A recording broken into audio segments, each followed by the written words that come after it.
ॐ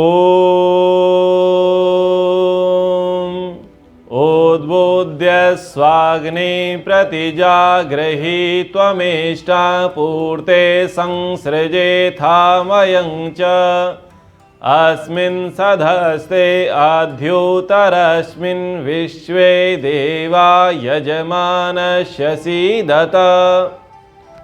वेद स्वाध्याय के अंतर्गत कल भी यही मंत्र पढ़ा और आज भी यही मंत्र पढ़ रहे हैं। कल हमने व्याख्यान एक इनका देख लिया था। अब आगे इसको पढ़ते हैं। भावार्थ में कहते हैं कि ईश्वर आज्ञा देते हैं कि जैसे अग्नि सुगंध आदि के होम से इष्ट सुख देता है और यज्ञकर्ता जन यज्ञ की सामग्री पूरी करता है, वैसे मनुष्यों को इस जगत में आचरण करना चाहिए। महर्षि दयानंद जी के इस वचन पर हमें विचार करना चाहिए। ईश्वर क्या आज्ञा देता है कि जैसे अग्नि सुगंध आदि के होम से इष्ट सुख देता है, अग्नि देता है। कब देगा? जब उसमें सुगंधित आदि पदार्थ डाले जाएंगे। रोगनाशक, मिष्टकारक, पुष्टिकारक और सुगंधिकारक, 4 प्रकार के पदार्थ यज्ञ में आहूत किए जाते हैं। ठीक है। तो रोगनाशक, हमारा कार्य ऐसा हो जो स्वयं भी निरोगी रहें और अन्यों को निरोगी बनाने का प्रयास करें। पुष्टिकारक, हमारा पुरुषार्थ, हमारा प्रयास ऐसा हो कि हम स्वयं का पोषण करें और अन्यों का भी पोषण करें। ठीक है। मिष्टकारक, हमारा जीवन स्वयं मिठास से भरा हो, मिठास से ओतप्रोत हो और हम अन्यों के जीवन में भी मिठास भर देवें।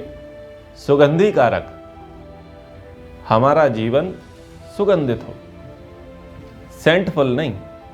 लोग इत्र लगा लेते हैं। सुगंध की क्या खासियत है? सुगंध की ये खासियत है कि जब व्यक्ति सुगंध लगाता है, सेंट लगाता है, तो लोग सूंघते हुए उसके पास में आ जाते हैं। तो वो व्यक्ति की गंध थी, सुगंध थी या सेंट की थी? सेंट की थी। उस सेंट के गुण से प्रभावित होकर के वो वहां उसके निकट आ जाते हैं, व्यक्ति के निकट आ जाते हैं।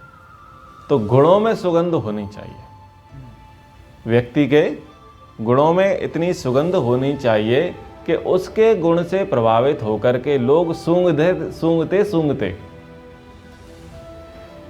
सूंघने से अर्थ समझ रहे हैं ना? वहां पशु की तरह नहीं सूंघेगा व्यक्ति को, उसके गुणों से प्रभावित होकर के, आकर्षित होकर के उसके नजदीक आ जाए। विरले ही ऐसे लोग होते हैं जीवन में जिनके दर्शन बड़े हृदय स्पर्शी होते हैं, जिनके दर्शन करके आह्लाद उत्पन्न होता है, जिनके दर्शन करके अश्रु जल फूट उठते हैं, मन गदगद हो जाता है, जिनके पास रहना बड़ा अच्छा लगता है। ऐसा लगता है कि जैसे तपती धूप हो और शीतल वृक्ष की छांव हो। ऐसे बहुत सारे लोग होते हैं और आप ऐसे 2 लोगों के साथ तो रह ही रहे हैं। यहाँ पर 2 पेड़ ऐसे हैं जो आपको शीतल और सुगंधित छाया दे रहे हैं, उनके सानिध्य में आप रह रहे हैं। आप बड़े सौभाग्यशाली हैं, हम उतने नहीं हैं जितने आप वर्तमान में हैं। तो ऐसे लोग होते हैं जिनका जीवन सुगंधित होता है और जिनसे लोग आकृष्ट होते हैं, आकर्षित होते हैं और उनकी ओर चले आते हैं। तो हमारा जीवन सुगंधी कारक होवे और हम औरों का जीवन सुगंधी कारक बना देवें, स्वार्थी ना हो। हवन की सामग्री में जो 4 प्रकार के पदार्थ हैं वो इस प्रकार का संकेत दे रहे हैं कि हम रोग नाशक बने, स्वयं के और दूसरों के। हम ऐसा भोजन करें, ऐसे पदार्थों का सृजन करें, निर्माण करें, ऐसा खाद्य बनावें, भोज्य सामग्री बनावें जो हमारे स्वास्थ्य के लिए अनुकूल हो, लाभदायक हो और अन्यों के लिए भी हो। आज किसान वर्ग क्या करता है? अधिक पैदावार के चक्कर में वो स्वास्थ्य पर ध्यान नहीं देता, खुद के भी स्वास्थ्य को बिगाड़ता है और पेस्टिसाइड डाल करके वो भोजन को भी, अन्न को भी दूषित कर देता है, औरों को भी रोगी बना देता है। तो महर्षि दयानंद जी के वचनों पर यदि जाएं, तो यदि जिसने ऐसा नहीं किया, उसने अपने आप को सामग्री नहीं बनाया, तो ईश्वर उसे सुख नहीं देगा। जैसे अग्निदेव में सुगंधित आदि द्रव्य आहूत कर दिए जाते हैं और अग्निदेव फिर इष्ट सुखों को देता है, उपमा अलंकार है। तो यदि हमने जीवन में रोगनाशक वाले काम न करे, सुगंधी कारक वाले काम न किए, पुष्टि कारक वाले कार्य न किए, मिष्ट कारक वाले कार्य न किए, तो क्या हमारी इष्ट कामनाएं पूर्ति होंगी? संभवतः ऐसे ही वचनों से प्रभावित होकर के किसी गीतकार ने गीत गाया, कभी प्यासे को पानी पिलाया नहीं, बाद अमृत पिलाने से क्या फायदा। ये अच्छा गीत समाज में चल पड़ा। इसीलिए यानी मूल बात यह है कि आप करो तो सही, घर आए पूजे नहीं और गंगा पूजन जाए, घर आए पूजे नहीं वामी पूजन जाए, वामी पूजन जाए। घर आए पूजे नहीं, घर में कभी सांप आ जाए तो उसको पूजते नहीं है, उसको ठोक देते हैं, और लोग नाग पंचमी पर दूध चढ़ाने वामी पर जाते हैं। तो इसलिए किसी ने कहावत कह दी, घर आए पूजे नहीं वामी पूजन जाए। जियत पिता में दंगम दंगा और मरे पीछे पहुंचाए गंगा। ये कहावत उसी के लिए है कि आज जो था वर्तमान में उसका तो आप सदुपयोग कर नहीं रहे, और जब वो नहीं है तो पीछे आप लगे हैं हाय तौबा मचाने के लिए। तो महर्षि दयानंद जी के वचनों पर विचार करते हुए हम विचार करें कि हमको अपने जीवन को सुगंधित सामग्री के सदृश बनाना होगा और अपने आप को अग्नि को समर्पित करना होगा। अब लोग ऐसे अर्थ निकाल लेंगे, जैसे पंचतंत्र में वो 5-4 पंडित थे, इसी मंत्र से, इसी भाव से बोले। क्या बोले? गुरुजी ने बोला कि हमें अपने जीवन को रोगनाशक, पुष्टिकारक, सुगंधिकारक और मिष्टकारक बना करके अग्नि को समर्पित कर देना है, तब हमारी इष्ट कामनाएं पूर्ण होंगी। तो वो चारों महापंडित चले। किसी ने ये अगर तगर जटा मासी जाय फलादि आदि ये सब मालाएं बांध ली, किसी ने खूब सेंट छिड़क लिया, किसी ने खूब अच्छे प्रकार से अपने आप को और मिष्ठान से परिपूर्ण कर लिया, किसी ने पुष्टिकारक पदार्थों से परिपूर्ण कर लिया। बोले अब हम अग्नि की आहुति करते हैं और अग्निदेव में कूदेंगे, और अग्निदेव जो है हमें हमारी सब इष्ट कामनाओं को पूर्ति करेगा। हम पूरे के पूरे सर्वस्व उसमें चले जाएंगे, हमारी सारी कामनाएं पूर्ण कर देगा। शास्त्र में लिखा है। तो जो शब्दों के अर्थ का अनर्थ कर बैठते हैं वो मूर्ख पंडितों की तरह हंसी के पात्र बनते हैं। तो ऐसे बहुत सारे लोग हैं, पुराणों में ऐसी बहुत सारी कथाएं आती हैं। प्रसंग कुछ और होता है और वो प्रदर्शित कुछ और कर बैठते हैं, परंपरा फिर उससे कुछ और चल बैठती है। यानी इसको कहते हैं वक्ता के तात्पर्य को ठीक ठीक ना समझना, शास्त्र के अभिप्राय को ठीक ठीक ना समझना। तो यहां कह रहे महर्षि दयानंद जी कि जैसे अग्नि सुगंधि आदि के होम से इष्ट सुख देता है, हमको देता है या नहीं देता? हम सुगंधि चाहते हैं, सुगंधि डाल देवें।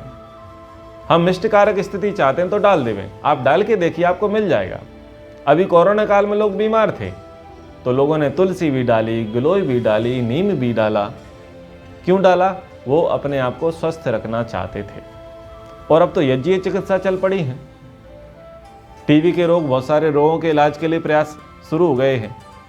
इसकी जो वाष्प होती है, भस्म, स्टीम के माध्यम से चिकित्साओं का दौर आरंभ होने जा रहा है। कहीं कहीं पर लोग प्रयोगात्मक रूप से कर चुके हैं, कर रहे हैं। और तो वो अग्निदेव प्रत्यक्ष रूप में हमें दिख रहा है ना कि वो हमारी इष्ट कामनाओं को पूर्ण कर रहा है और हमें सुख दे रहा है। और यज्ञ करता जन यज्ञ की अग्नि सामग्री पूरा करता है, वैसे मनुष्य को इस जगत में आचरण करना चाहिए। यानी जैसे आप यहां पर कर रहे हैं वैसे ही मनुष्य को इस जगत में आचरण करना चाहिए। तो जब इस जगत में आचरण करेंगे तो जैसे अग्निदेव यजमान को इष्ट सुख दे रहा था, ऐसे ही वो अग्नि ज्ञान स्वरूप परमात्मा जिसको सबसे पहले शास्त्रों में, वेद में अग्नि नाम से ही संबोधित किया गया। अग्नि मीड़े पुरोहितम यज्ञस्य देव मृत्युजम, अग्नि से ही वो व्याख्यात हुआ स्वयं कि मैं अग्नि हूं। ऋग्वेद के प्रथम मंत्र के पहला ही वचन उसने बोला, तो वो अग्नि ज्ञान स्वरूप परमात्मा। जब हम सर्वस्व, अब स्वामी दयानंद जी के भाष्यों पर आइए, अपनी सकल उत्तम सामग्री से ईश्वर स्तुति प्रार्थना उपासना के मंत्रों में कस्मै देवाय हविषा विधेम, इस वचनों के अनंतर उनके भाष्य में महर्षि जी कहते हैं अपनी सकल उत्तम सामग्री से उसकी भक्ति सेवा करें। ये उत्तम सामग्री के हम इस प्रकार से करें, जैसे सकल उत्तम सामग्री से हम आहुति देते हैं, वैसे ही मन वचन कर्म से हम आहूत हों, हम समर्पित हों। हमारा तन समर्पित, मन समर्पित, धन समर्पित। प्रत्येक कार्य किसको समर्पित है? ईश्वर को समर्पित है। जब उसको समर्पित कर देंगे तो वो हमें इष्ट सुख देगा। That's it. करने से होगा, कहने से नहीं होगा। ठीक है ना? करने से होगा, कहने से नहीं होगा। आगे भावार्थ 2 पर विचार करते हैं। ईश्वर का उपदेश है कि बुद्धिमान व धार्मिक विद्यार्थी हों तो पढ़ाने वालों को अच्छे प्रकार उन्हें पढ़ाना चाहिए। इस मंत्र की देखो तीसरी व्याख्या है। पहले जो है ईश्वर उपासना परक थी, अध्यात्म। दूसरी जो अभी हम पढ़ चुके हैं वो कर्मकांड परक थी, उस कर्मकांड में ज्ञान कांड निहित था। और तीसरा अब ये आप पढ़िए कि बुद्धिमान व धार्मिक विद्यार्थी हों तो पढ़ाने वालों को अच्छे प्रकार उन्हें पढ़ाना चाहिए। यदि वो बुद्धिमान धार्मिक हों तो उनको अच्छी प्रकार पढ़ाना चाहिए, ये धर्म है।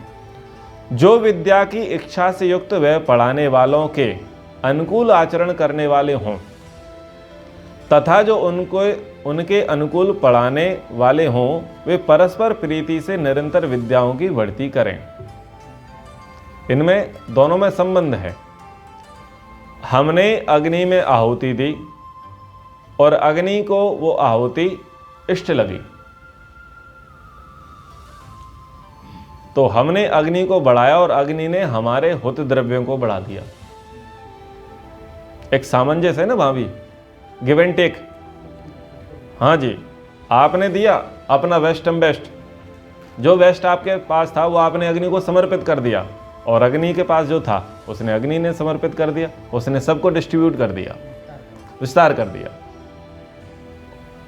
इसको उपमा अलंकार में व्याख्यात समझिए।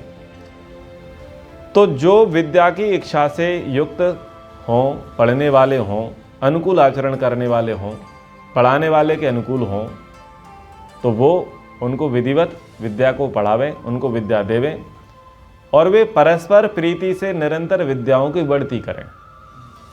आपस में प्रीति होनी चाहिए। विद्यार्थी और अध्यापक, इनका सबसे घनिष्ठ संबंध होता है, संसार में सबसे पवित्र संबंध होता है।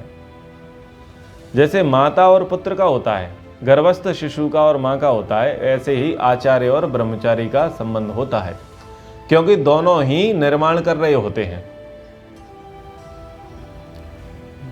माता निर्माता निर्मात्री भवती, तो एक तरफ वहां पर गर्भ में माता निर्माण कर रही है और ब्रह्म कृणुते गर्भमंता है, ऐसे करके मंत्र आता है। क्या है? आचार्यो ब्रह्मचारी, हाँ, उसमें ये भाव आया कि ब्रह्मचारी को वो गर्भ रूप में धारण करता है आचार्य, ऐसे आता है ना मंत्र का भाव। तो दोनों ही उसको रख रहे हैं, तो सबसे पवित्र दिव्य संबंध होता है दोनों का, क्योंकि दोनों ही निर्माण करने वाले हैं, सृजन करने वाले हैं। तो उनको परस्पर प्रीति से रहना चाहिए। पुत्र आदि माता पिता से, माता आदि पुत्र आदिकों से परस्पर प्रीति से व्यवहार करें। ऐसे ही आचार्य विद्यार्थियों से और विद्यार्थी आचार्यों के प्रति प्रीतिपूर्वक व्यवहार करें। आचार्य पढ़ावे तो विद्यार्थी पढ़ें, और जो पढ़ाया है उसे बतावें, फिर आचार्य जी फिर पढ़ाएंगे। विद्या पढ़ने का यही नियम होता है कि जो पढ़ाया जाता है उसे पढ़ें, समझें, स्मरण करें, सुनावे, फिर आप आगे पढ़ें। ऐसी विद्या कभी नहीं होती कि आचार्य पढ़ाता चला जाए, अपना पाठ्यक्रम पूरा कराता चला जावे, विद्यार्थी बोलें कि हाँ ठीक है आज नहीं तो कल याद कर लेंगे, आज नहीं तो कल पढ़ लेंगे। ऐसे विद्या नहीं आती। विद्या ऐसे ही आएगी जो आज आपको पाठ पढ़ा दिया गया है, आपको उस पाठ को याद करना है और याद करके सुनाना है, तभी तो आप अगला पाठ पढ़ पाओगे। अब आपको पाठ पढ़ने की विशेष शिक्षा है, ये भी पढ़ लो ये भी पढ़ लो, सुनाओगे कब, बताओगे कब? पढ़ाने वाला पूरी निष्ठा से पढ़ा रहा है, पढ़ने वाला भी तो पूरी निष्ठा से पढ़े ना। इसको बोलते हैं परस्पर प्रीति। भाई दोनों, एक ही जिम्मेदारी नहीं है, जिम्मेदारी दोनों की है और आचार्य से ज़्यादा जिम्मेदारी विद्यार्थी की होती है। विद्यार्थी अपने विद्या के हुनर से आचार्य को तृप्त करे तो आचार्य को बड़ी बड़ी अच्छी अच्छी बातें बताने का अवसर मिलेगा, उसे खूब मन होगा कि इसे और अच्छी बातें बताएं और अच्छी बात बताएं और आगे की बात बताएं। तभी बताएंगे ना जब वो पहले सीख चुका होगा। एक ट्रेनर जो होता है, वो ट्रेनर कब ट्रेनिंग कराता है? जिसको वो ट्रेंड कर रहा होता है, सिखा रहा होता है, प्रशिक्षण दे रहा होता है, जब वो उस हुनर में परफेक्ट हो जाता है तभी उसे वो आगे के स्टेप सिखाता है। चाहे वो जिम मास्टर हो, चाहे वो जूडो कराटे वाला हो, चाहे वो राइफल शूटिंग में हो, चाहे वो तीरंदाज हो, चाहे वो रेसलिंग में हो, किसी में भी हो, जब तक आप एक मूव को कंप्लीट नहीं करेंगे, एक टास्क को आप कंप्लीट नहीं करेंगे, आपको दूसरा टास्क नहीं सिखाया जाएगा। नहीं, आप तो बस सिखाते जाओ, फाइनल फाइट तक बताते जाओ, ऐसा नहीं होगा। फाइनल फाइट में तो हो सकता है तुम्हारा प्राणांत हो जाए, क्योंकि उस मुक्के को झेलने का भी तो सामर्थ्य होना चाहिए। नहीं साहब, आप तो हमें ऐसी ट्रिक बताओ कि जहाँ से व्यक्ति को दे करके वो बेहोश किया जा सके, मारा जा सके, और वो ट्रिक तुम पे बताई, तुम्हारा तो प्राणांत हो गया, क्योंकि तुमने तो तैयारी की नहीं थी। तो तैयारी करनी होती है, पढ़ना होता है, ठीक है। भर्ती करें और जो इन पढ़ने पढ़ाने वालों से पृथक उत्तम विद्वान हो वे इनकी सदा परीक्षा करें। एक पढ़ने वाले, दूसरे पढ़ाने वाले, इनसे जो पृथक होंगे, तो पहले शासकीय स्कूलों में विशेष अध्यापक आया करते थे विजिट के लिए। विजिट के लिए आते थे, वो टीचर का भी रजिस्टर देखते थे, उसकी भी नोटबुक देखते थे, उसके कार्यों को देखते थे और उसकी क्लास लिया करते थे टीचर्स की। आपने विज्ञान 90 अध्याय तक पढ़ा दिया, ठीक है, क्या क्या पढ़ाया आपने? 16वें अध्याय में क्या प्रसंग आएगा, 18वें में क्या था, वो चीज़ कैसे होगी, ऐसे उनकी जांच की जाती थी अध्यापकों की। फिर औचक निरीक्षण कक्षा में होता था, विद्यार्थियों का निरीक्षण हुआ करता था। तो ये नियम है कि फिर उनका जो सीनियर आचार्य हैं, जिसको बोलते हैं प्राचार्य या अतिथि आचार्य, जो विजिटर्स होते हैं, वो आकर के निरीक्षण करेंगे, भाई कैसी क्या स्थिति चल रही है। जब इस प्रकार से होता है तो विद्या बढ़ती है, फलीभूत होती है, क्योंकि एक प्रोटोकॉल बन जाता है, सबको समझ में आ जाता है कि पढ़ना किस प्रकार से है। तो देखो, ये पढ़ने की जो उत्कृष्ट विद्या समाज में आज प्रचलित है वो वेद से है, उसका ये प्रमाण देख लीजिए। महर्षि दयानंद जी ने बता दिया कि वो पढ़ाई कैसे होगी। आचार्य पढ़ाएगा, विद्यार्थी पढ़ेगा और फिर उनके लिए एक बड़ी टीम होगी, शीर्ष नेतृत्व होगा, एक विजिटर्स होंगे, बड़े आचार्य होंगे, बड़े कुलपति होंगे, वो आकर के परीक्षा करेंगे दोनों की। बताइए आपने क्या पढ़ाया, आपने क्या पढ़ा, जिससे ये अध्यापक और विद्यार्थी लोग विद्याओं की वृद्धि करने में निरंतर प्रयत्न किया करें। कारण आगे समझ में, क्योंकि प्रयत्न तभी होगा, निरंतर वृद्धि तभी होगी। वैसे ही ऋत्विक, यजमान और सभ्य परीक्षक विद्वान लोग यज्ञ की उन्नति किया करें। ऋत्विक, यजमान और सभ्य परीक्षक विद्वान लोग यज्ञ की उन्नति किया करें, यानी यज्ञ कर्म चल रहा है तो यजमान है करने वाला, ऋत्विक है कराने वाला, तो जो कुशल परीक्षक होंगे वो भी आकर के परीक्षा करेंगे, हाँ जी आपका यज्ञ कैसा चल रहा है, लाइए करके बताइए आप मंत्र पाठ कैसे करते हैं, आपकी क्रियाएं किस प्रकार से हैं, आप किस प्रकार से विधि करते हैं, आपके पात्र कैसे हैं, आपकी सामग्री कैसे हैं, और आपका समय कैसा है, आपका भाव कैसा है, वह करके निरीक्षण करते हैं, फिर उसमें वो परिवर्तन कराते हैं। जहाँ संशोधन अपेक्षित होता है तो उसे बताते हैं, इसको ऐसे नहीं ऐसे करो, ऐसे नहीं ऐसे करो। उससे क्या होता है, यज्ञ की वृद्धि होती है। तो जैसे अभी शिविर हुआ था, हमने बताया था कि भाई लोहे के पात्र में मत करो, अब अपने आप को आगे बढ़ाओ, तांबे में करो। जो तांबे में कर रहे हैं वो चांदी में करें, जो चांदी में कर रहे हैं वो सोने में करें। जो 100 ग्राम गाय का घी ले रहे थे वो 150 ग्राम लेवे, 150 ग्राम वाले 200 ग्राम लेवे, 200 ग्राम वाले 250 ग्राम लेवे, 250 ग्राम वाले 500 ग्राम लेवे, 500 ग्राम वाले 1 किलो लेवे। जो 50 रुपए किलो सामग्री ले रहे हैं वो 100 रुपये किलो लें, जो 100 रुपये किलो वाली ले रहे हैं वो 150 वाली लें, 150 वाले 200 वाले, 200 वाले 250 वाले, 250 वाले 300 वाले, ऐसे उत्तरोत्तर वृद्धि करो। क्योंकि आप अन्य चीज़ों में वृद्धि चाहते हैं तो यहाँ वृद्धि क्यों नहीं। आप पहले से बेहतर खाना चाहते हैं, आप पहले से बेहतर पहनना चाहते हैं, आप पहले से बेहतर घूमना चाहते हैं, आप पहले से बेहतर सैलरी चाहते हैं, और हवन की स्थिति वही जो 10 साल पहले की थी, ऐसा नहीं होगा। सामग्री की मात्रा बढ़ावे, आहुतियों की मात्रा बढ़ावे। महर्षि दयानंद जी ने बोला है ना, 16 आहुति दे, तो 16 आहुति तो एक व्यक्ति देगा ना। अब वो एक व्यक्ति 10 लोगों का प्रतिनिधि है, अन्य 10 लोग तो आहुति नहीं दे रहे ना, आप अकेले दे रहे हैं, तो आपकी जिम्मेदारी हुई कि नहीं। तो परिवार में जितने सदस्य हैं वो 16 के हिसाब से मल्टीप्लाई करके आहुति दो। तो ऐसे ये कब होगा, जब वो परीक्षक आएंगे, जब उसके जानकार आएंगे, वो बताएंगे कि नहीं आप इसका स्तर सुधारिए, यहाँ पर गड़बड़ी है, यहाँ पर सुधार की अपेक्षा है। तो उस प्रकार से यज्ञ की भी बढ़ोतरी होगी, यज्ञ की भी उन्नति होगी। ठीक है, तो ये आज हमारा मंत्र पूरा हो गया। कल के प्रसंग को मिला करके, आज के प्रसंग को मिला करके आगे और हम यज्ञ मंत्रों को समझने का प्रयास करेंगे। कक्षा को यहाँ पर विराम।